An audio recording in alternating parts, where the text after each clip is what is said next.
Hi hello అండి, అందరికీ good morning. Welcome back to our channel. ఇప్పుడు టైం వచ్చేసి 4 అయితే అయింది. 3కి అయితే లేచాము. 3కి లేచి రెడీ అయితే అయ్యామన్నమాట. ఇంతకీ ఎక్కడికి వెళ్తున్నామో చెప్పలేదు కదా. గుబ్బలమంగమ్మ తల్లి దగ్గరికి అయితే వెళ్తున్నాము. ప్రతి సంవత్సరం తీసుకెళ్తారు మా నాన్నగారు, అలాగే ఈ సంవత్సరం కూడా వెళ్ళాము. ఇంకా 5 కల్లా ఇంటి దగ్గర బయలుదేరాము.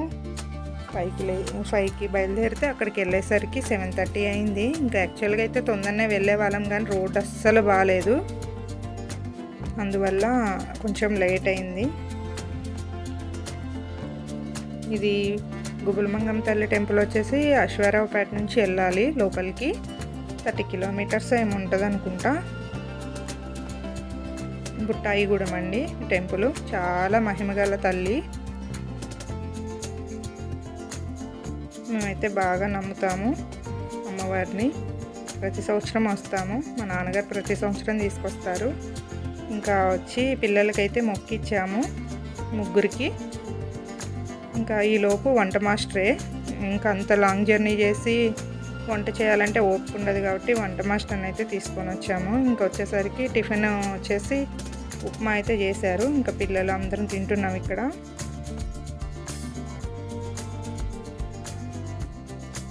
ఇట్లా ఫ్యామిలీతో వస్తే ఇట్లా బయటికి సరదాగా భలే ఉంటుంది. ఇంకా అప్పుడప్పుడన్నా రావాలి. ఇలా ఎంత బిజీ ఉన్నా ఇలా వస్తే రిలాక్స్గా ఉంటుంది. ఇంక ఇక్కడ మేము మొక్కులు ఇచ్చి వచ్చేసరికి పిల్లలకి అమ్మ అయితే పాలు పొంగిచ్చింది. పరవన్నం ప్రసాదం తీసుకొని టెంపుల్కి అయితే బయలుదేరాము. ఇంక ఇది ఎంట్రన్సు. ఇక్కడ నుంచి లోపలికి వెళ్ళాలి. ఇదంతా అడవి ప్రాంతం, పెద్ద పెద్ద చెట్లు ఉంటాయి, చాలా ఎత్తు ఉంటాయి చెట్లు అయితే. ఇంకా ఇక్కడ వచ్చేసి ఇంకా ఒక అమ్మవారు ఇక్కడ దీపం పెట్టి అయితే లోపలికి వెళ్ళాలి. ఇంకా స్టెప్స్ నుంచి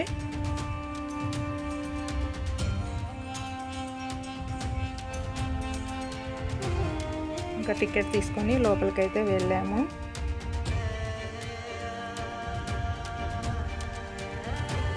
వెలుస్తుంది అమ్మవారు ఇక్కడ. అడవి ప్రాంతం ఇదంతా. ఇక్కడ టికెట్ తీసుకున్నాము. అందరికీ టికెట్ తీసుకొని లోపలికి అయితే వెళ్ళాము. స్టెప్స్ ఉంటాయి లోపలికి. చూడండి అమ్మవారు గుబ్బలుగా ఉంటుంది లోపల. ఇంకా ఇదివరకైతే లోపలికి పోనిచ్చేవాళ్ళు, కానీ ఇప్పుడైతే మధ్యలో గేట్ అయితే అడ్డం పెట్టారు. మరి లోపలికి వెళ్ళనీయట్లేదు. చాలా బాగుంటుంది అమ్మవారు. చాలా మహిమగల అమ్మవారు ఉంది. అంత వాటర్ వస్తుంటాయి పైన నుంచి, కానీ అవి ఎక్కడి నుంచి వస్తాయి అయితే తెలియదు ఇంతవరకు ఎవరికి. చాలా బాగుంటుంది టెంపుల్ అయితే. ఒకసారి అయితే ఎవరన్నా తెలియకపోతే మాత్రం విజిట్ చేయండి. చాలా మహిమగల ఆ తల్లి. ఇంకా ఇక్కడ ప్రసాదం తీసుకొచ్చాము కదా, ప్రసాదం అవి పెడుతున్నాము. లోపలేమో అమ్మవారికి చీర గాజులు అన్నీ ఇచ్చాము. ఇక్కడ టెంపుల్లో అమ్మవారు దీపం వెలుగులోనే ఉంటారు, లైటింగ్ ఏమి ఉండదు. యాక్చువల్గా ఇదివరకు లోపల నుంచి పోనిచ్చేవాళ్ళు, కానీ ఇప్పుడైతే బాగా క్రౌడ్ ఉంటుందని చెప్పి లోపలికి పోనివ్వట్లేదు. మొత్తం వాటర్లోనే ఉంటుంది. అంత దర్శనం కూడా వాటర్లో నుంచే వెళ్ళాలి. ఇంక ఇక్కడ మొక్కు అవి దర్శనం గినక చేసుకొని వచ్చిన తర్వాత ఇంకా వంటలు అయితే చేస్తున్నారు. ఇంకా అలా ఇట్లా కూర్చున్నాము సరదాగా. అందరం వంట మాస్టర్ వంట చేస్తుంటే ఇంకా మాట్లాడుకుంటూ సరదాగా, చల్లగా ఉంటుంది కదా, అన్ని చెట్లు ఉన్నాయి. ఇంకట్లా వంట మాస్టర్ అట్లా వంట చేస్తుంటే చిన్న క్లిప్ అయితే తీసాము. ఇది దమ్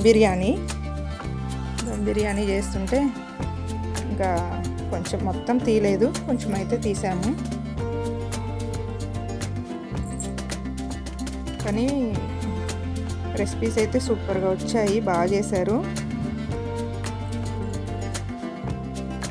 ఇంకా నాన్నగారు, అమ్మ, అక్క, వదిన, నేను మాట్లాడుకుంటూ అలా కూర్చున్నాము.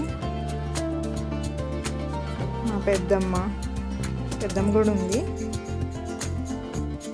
ఇంకా తినొచ్చేసి వంట మాస్టర్ అండి బిర్యానీ, దమ్ బిర్యానీ చూస్తుంటేనే నోరు ఊరిపోతుంది కదా. సూపర్ వేసాడు. కాకపోతే నేనేంటంటే తినేటప్పుడు ఏం తీయలేదు, భోజనాలు చేసేటప్పుడు అయిపోయిన తర్వాత తీసాను. నాటుకోడి ఒకటి మామూలు కోడి ఒకటి తీసుకొని అయితే వెళ్ళాము. ఇంకా రెసిపీస్ నేను అన్నీ అయితే తీయలేదు, ఇంకా రిటర్న్ అయిపోయాము. ఇంకా తొందరనే దర్శనం అయిపోయింది కాబట్టి రిటర్న్ కూడా 2కో ఏమో 2:30 అయినట్టుంది రిటర్న్ అయ్యేసరికి. ఇంకా తొందరగానే వచ్చేసాము. ఏమో ఈవినింగ్ అయ్యేసరికి మళ్ళీ వర్షాలు ఏమైనా పడతాయేమో అని చెప్పేసి తొందరగా వచ్చాము. ఇగోండి గుండు బాసులు ఇద్దరు, పెద్దోడు వచ్చేసి అమ్మ వాళ్ళతో వస్తున్నాడు, మేము ముందు వచ్చేసాము. హాయ్ చెప్తున్నారు. ఇంక ఇది వచ్చేసి నెక్స్ట్ డే అనమాట. నెక్స్ట్ డే వచ్చేస్తున్నాము ఖమ్మము. ఇంక ఇది